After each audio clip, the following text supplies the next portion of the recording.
ভারতীয় জাতীয় কংগ্রেস দলের পক্ষ থেকে আমরা 28টি আসনে আমাদের জোট সঙ্গী টিপিপি কে নিয়ে লড়াইয়ে অবতীর্ণ হয়েছিলাম এবং গোড়া থেকে আমরা বলছি যে এই নির্বাচনে গতি প্রকৃতি যেদিকে যাচ্ছে এতে করে জাতীয় কংগ্রেস দল বা তার জোট সঙ্গী আমরা গতবারের তুলনায় হয়তো খানিকটা আমাদের ফলাফলের দিক থেকে যে শতাংশের হিসাবে আমাদের খানিকটা ভোট বৃদ্ধি হবে এবং এটা প্রত্যাশিতভাবেই আমি বলতে পারি যে আজকের ফলাফল এই প্রমাণ এই রাজ্যে মুখ্যমন্ত্রী আদিবাসীদের ভাবাবেগে উনি আঘাত করার চেষ্টা করেছেন।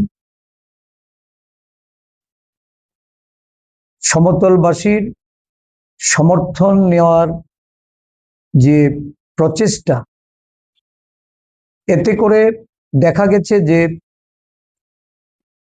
প্রত্যাশিতভাবেই আদিবাসী ভোট, তাদের আবেগের ভোট, এটা তীব্রমতার পক্ষে। কিছু কিছু জায়গায় বিক্ষিপ্তভাবে বিজেপি যে ফলাফল করেছে,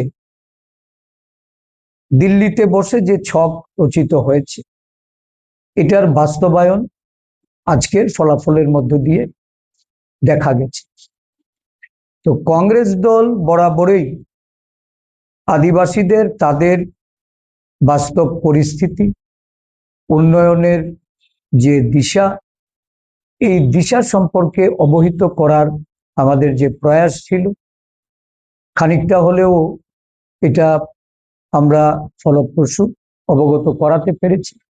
কিছু কিছু জায়গায় আমাদের সপক্ষে মানুষ ভোট প্রদান করেছেন।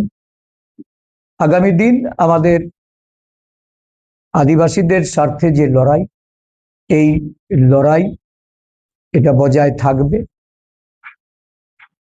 আমি সমগ্র এডিসি এলাকায় বসবাসকারী জনগণের কাছে আবেদন রাখব যে কোনো মূল্যে শান্তি বজায় রাখা। রাজ্য প্রশাসনের কাছেও বলবো অশান্তির বাতাবরণ যেন সৃষ্টি না হয়। ভোট পর্ব এটা সাঙ্গ হয়েছে, এখন স্বাভাবিক জীবনে মানুষ যেন শান্তিতে বসবাস করতে পারে, সেই দিক থেকে লক্ষ্য রেখে আরক্ষা প্রশাসন, রাজ্য প্রশাসনকে পরিচালনা করা, জাতি উপজাতির ঐক্য সম্প্রীতি এটাকে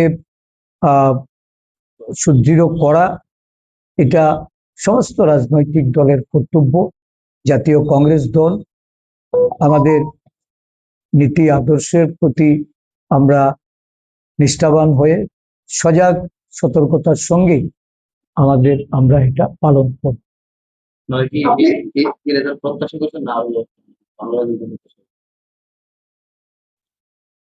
আমরা কখনোই দাবি করিনি যে এবারের নির্বাচনে কংগ্রেস দল আসন জয়ী হবে, তবে এই প্রত্যাশা আমাদের ছিল যে আমাদের ভোট বৃদ্ধি হবে। এখনো সম্পূর্ণভাবে আমাদের কাছে ভোটের পরিসংখ্যানটা আমাদের কাছে এসে পৌঁছয়নি, তবে যতটুকু আমি জানতে পেরেছি খানিকটা হলেও আমাদের ভোটের মার্জিন বেড়েছে। আমরা খানিকটা গতবারের তুলনায় ভোট বৃদ্ধি করতে সক্ষম হয়েছি। তবে এটা প্রত্যাশিত ছিল, যেভাবে রাজ্যের মুখ্যমন্ত্রী তীব্রমতার প্রতি উনি ওনার বক্তব্যের মাধ্যমে আদিবাসী জাত্যাভিমানের উপর উনি আঘাত করেছেন, তার প্রতিক্রিয়াই সমগ্র পাহাড় জুড়ে এটা পরিলক্ষিত হচ্ছে। তো আমি আগেও বলেছি যে এটা কোনো রাজনীতি নয়, বা বর্তমান শাসক দল, এরা রাজনীতির আঙ্গিনায় সম্পূর্ণভাবে এরা নির্বোধ, যার জন্য আজকে এই ফলের সম্মুখীন হতে হয়েছে। এটাই সবচেয়ে বড় বিষয়, যে একটা আবেগকে কেন্দ্র করে যেখানে ভোটাধিকার প্রয়োগ হয়, স্বাভাবিকভাবে উন্নয়ন বলুন, দুর্নীতি বলুন বা অগ্রগতির কথাই বলুন, সবটাই এখানে একেবারেই মানে ভোট রাজনীতির থেকে সম্পূর্ণভাবে এটা বিলীন ছিল। আপনি বলেন দিল্লি নির্ধারিত ফলাফল, দিল্লি কি এরকম চেয়েছে?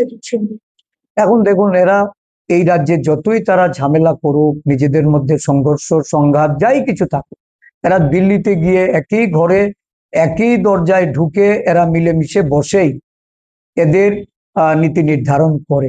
তো স্বাভাবিকভাবে এই কথাটা এটা বলতে আমার কোনো দ্বিধা নেই যে এক ঘর থেকে বেরিয়ে এসেই তারা মানে ওই ভাতৃঘাতী সংঘর্ষের সঙ্গে যুক্ত।